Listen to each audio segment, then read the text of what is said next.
So after a very long time in India's history, the personal income tax collection was more than the corporate income tax collection, यानी कि individuals ने जो income tax भरा वो लगभग 11 लाख करोड़ के आसपास भरा, और कंपनियों ने, कॉर्पोरेट ने जो इनकम टैक्स भरा वो लगभग 9.8 लाख करोड़, यानी कि मैक्सिमम टैक्स आपको इंडिविजुअल्स के इनकम टैक्स से मिल रहा है।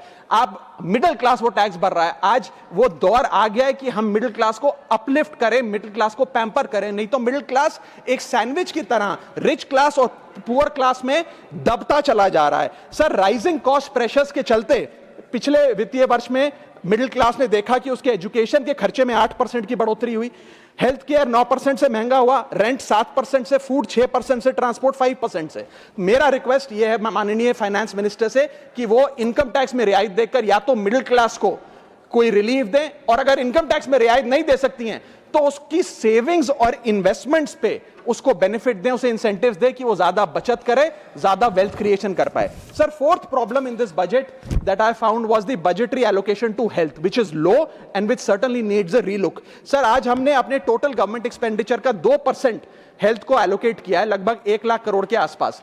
नेशनल हेल्थ पॉलिसी 2017 बताती है सर, और सरकार का ये अपना ऑब्जेक्टिव रहा है, गोल रहा है, that spending on public health should be 2.5% of GDP। आज हम 2026 में खड़े हैं, हमारी पब्लिक हेल्थ पे स्पेंडिंग मात्र 0.5% ऑफ जीडीपी। हम अपने लक्ष्य से कोसों मील दूर हैं। जहां यूएस में 18% ऑफ जीडीपी हेल्थ केयर पे खर्च होता है, यूके में 12%, जर्मनी में 13%, स्वीडन में, नेदरलैंड में, डेनमार्क में, जापान में, स्पेन में 10% ऑफ जीडीपी खर्च होता है, क्योंकि वो देश जानते हैं कि जान है तो जहान है। लेकिन हमारे देश में मात्र 0.5% ऑफ जीडीपी हम अपने हेल्थ पे खर्च करते हैं, और इसके चलते आलम यह है कि सरकारी अस्पताल में अगर आप चले जाइए, which is called the backbone of India's healthcare, वहां पर आपको पुरानी जर्जर बिल्डिंग मिलेंगी, मैसिवली अंडरस्टाफ्ड हॉस्पिटल मिलेगा, ओवरवर्क डॉक्टर मिलेंगे, पॉपुलेशन के हिसाब से बेड नहीं मिलेगा, जांच के लिए मशीनें नहीं हैं, दवाइयों की कमी है, और अगर इलाज की, ऑपरेशन की डेट मिल भी जाए तो वो डेट इतनी दूर होती है तब तक मरीज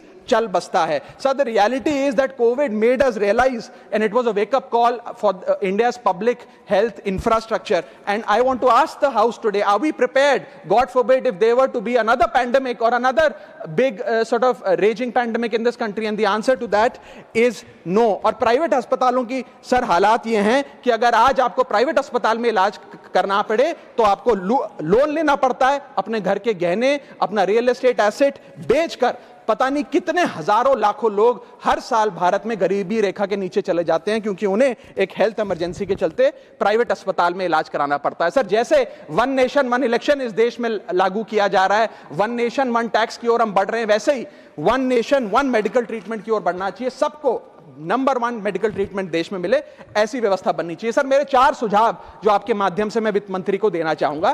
पहला सुझाव है, put all land and property records of India on blockchain. एक blockchain based land registry ledger बनाइए।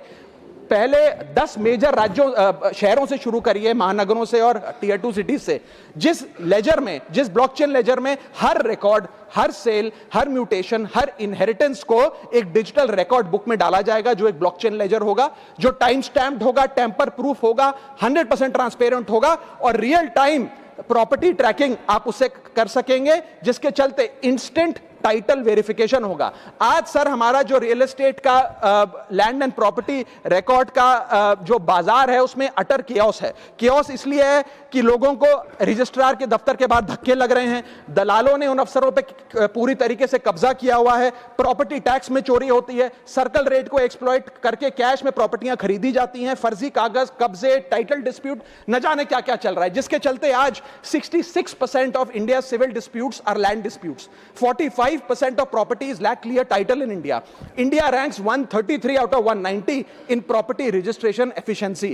48% of our properties are under dispute, and the average time taken by civil courts to resolve these disputes is 7 years.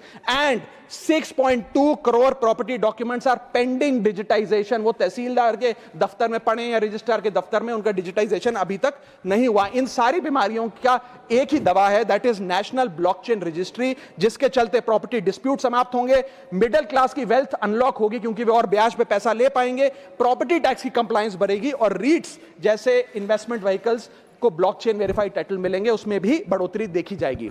इसी के साथ साथ sir दुनिया के कई देशों ने इसे लागू कर दिया है। स्वीडन में यह लागू है, जहां पर एक दिन में आप प्रॉपर्टी का ट्रांजैक्शन कंप्लीट कर सकते हैं, वहां डिस्प्यूट रेट 2% है। जॉर्जिया में है, जहां 3 दिन में प्रॉपर्टी का ट्रांजैक्शन खत्म हो जाता है, डिस्प्यूट रेट 1% है। और यूएई में है, जहां 10 मिनट में आप अपनी प्रॉपर्टी खरीद बेच सकते हैं, वहां डिस्प्यूट रेट 1% से भी नीचे। और वहां हिंदुस्तान में प्रॉपर्टी बेचनी हो तो 2 से 6 महीने लगते हैं और 48% डिस्प्यूट रेट है। सर मेरा दूसरा सुझाव है inflation linked salary revision act. Bharat में वेजेस को इंडेक्स करिए महंगाई से। वित्तीय वर्ष 18 से लेकर वित्तीय वर्ष 26 में हमने देखा कि real wages for the salaried class में 16% की गिरावट आई। ये गिरावट का मतलब इन सालों में जितनी महंगाई थी, जिस स्तर पे महंगाई बढ़ी उस स्तर पे वेजेस नहीं बढ़ी, जिसके चलते 16% की गिरावट रियल वेजेस में देखी गई। इसीलिए mandatory wage indexation formula is the need of the hour and the government must look at it. इसके चलते तमाम फॉर्मल सेक्टर्स में, corporate, shops, factories, gig workers, सबको इन्फ्लेशन इंडेक्स वेज हाइक मिलेगा। और सरकार के मुलाजिम को तो मिलता ही है, हर साल डियरनेस अलाउंस मिलता है, उसके बाद आप हर कुछ सालों में पे कमीशन लागू होता है। इससे आप 20 करोड़ आबादी, which is 45% of India's total workforce, आप उसे एड्रेस कर पाएंगे। सर इसी के साथ साथ मैं बताना चाहता हूं कि दुनिया के कई देशों में यह पहले से ही लागू है। यूएस के अंदर COLA, cost of living adjustment system लागू है, जिसके अंदर एनुअल और ऑटोमेटिक रिवीजन होता है।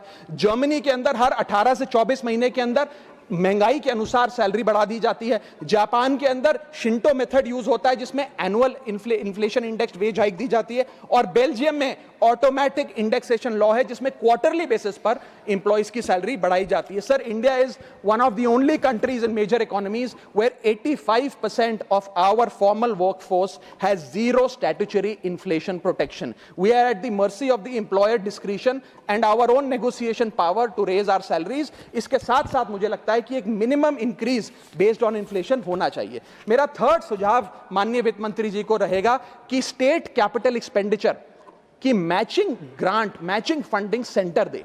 यानी कि हर 1 रुपया जो राज्य की सरकार कैपेक्स पे, कैपिटल एक्सपेंडिचर पे, एसेट क्रिएशन पे खर्च करती है, उसकी मैचिंग ग्रांट 1 रुपया केंद्र द्वारा राज्यों को दिया जाना चाहिए, not as loan but as a grant. आज स्टेट कैपेक्स में 2 बॉटलनेक्स है। पहला बॉटलनेक है बोरोइंग कैप, यानी कि कोई भी राज्य अपने स्टेट जीडीपी से 3% से ज्यादा ब्याज पर पैसा नहीं ले सकता, वो कैपेक्स पे नहीं खर्च करता, वो तमाम तरीके के ऑपरेशनल खर्चे करता है। और सेकंड प्रॉब्लम है कि अगर केंद्र सरकार पैसा देती भी है राज्यों को कैपेक्स के लिए, वो लोन की सूरत में देती है और कंडीशनल लोन की किस एसेट पे कितना खर्च होगा, एक कंडीशनल लोन दिया जाता है। मेरा सुझाव है that replace this loan with conditions given by the centre to grant with trust, grant based on trust by the centre. Sir centre को आने वाले 5 वर्षों के लिए 1.5 लाख करोड़ आवंटित करना चाहिए, not as loan but as these capex grants, ताकि राज्यों में सड़कें बने, इरिगेशन नेटवर्क बने, लोकल पावर इंफ्रास्ट्रक्चर बने, ड्रिंकिंग वाटर सैनिटेशन हो और अर्बन इंफ्रास्ट्रक्चर में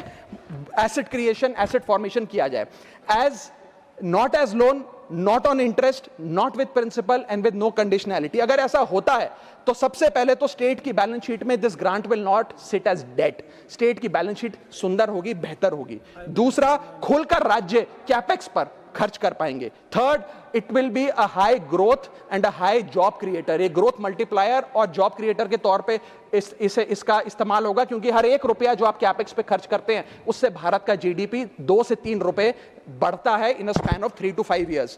कोऑपरेटिव फेडरलिज्म मजबूत होगा और साथ ही साथ states will become builders and not borrowers in the eyes of the centre. Sir मेरा चौथा सुझाव जो माननीय वित्त मंत्री जी के लिए है वो ये है कि legalise virtual digital assets as an asset class. India में अभी सर वैसे ही डी फैक्टो लीगलाइज टैक्सेशन है वर्चुअल डिजिटल एसेट्स या कॉइन एटसेट्रा, क्योंकि अगर उनकी खरीद बेच पर कोई मुनाफा होता है तो 30% फ्लैट इनकम टैक्स लगता है और 1% ट्रांजैक्शन टैक्स जो अपनी वस्तु बेच रहा है उसे सरकार को जमा कराना पड़ता है। But they are somehow not recognised as an asset class. VDS जो वर्चुअल डिजिटल एसेट्स है, इन्हें एसेट क्लास का दर्जा नहीं दिया गया, जिसके चलते कोई डेडिकेटेड लाइसेंसिंग लॉ नहीं है, कोई क्लियर कंज्यूमर या इन्वेस्टर प्रोटेक्शन कानून नहीं है, AML कानून यानी कि एंटी मनी लॉन्ड्रिंग गाइडलाइंस और डायरेक्शंस इस एसेट क्लास के लिए नहीं है, and there is of course no explicit legal classification. As a result what has happened is that 4.8 lakh crore trade in this virtual digital assets has moved offshore. Bharat के बाहर निकलकर वो अन्य देशों में, दुबई, सिंगापुर, मलेशिया और अन्य देशों में इसका ट्रेड हो रहा है जो भारतीय कर रहे हैं. Second thing that has happened is that 73% of India's crypto trading volume in financial year 25 has moved to offshore exchanges. What has further happened is that 180 virtual digital asset startups have moved to countries like Dubai and Singapore. And as a result, जो देश, भारत देश के 12 करोड़ ऐसे लोग हैं जो इन virtual digital assets में, crypto में, RWA यानी कि रियल वर्ल्ड एसेट में, स्टेबल कॉइन में इन्वेस्ट करना चाहते हैं, वो ऑफशोर जाकर इन्वेस्ट कर रहे हैं. जरूरत है कि हम कंप्लायंस हिंदुस्तान में लागू करें, उसे हेविली रेगुलेट करें, लेकिन उसे ऑनशोर लाएं. इसके चलते अगर ऐसा होता है तो सरकार के खजाने में 15 से 20 हजार करोड़ रुपए का इजाफा होगा, उन्हें उतना टैक्स मिलेगा. और इसी के साथ साथ मैं सरकार को कहना चाहता हूं that we currently tax these virtual digital assets as if they are legal, but we regulate them as if they are illegal. मेरा सुझाव है कि इसे heavily regulate करिए, ring fence करिए इस इकोसिस्टम को, AML guidelines यानी कि एंटी मनी लॉन्ड्रिंग कानून और मजबूत करिए, लेकिन prohibition is not protection, regulation is protection. Thank you so much, sir.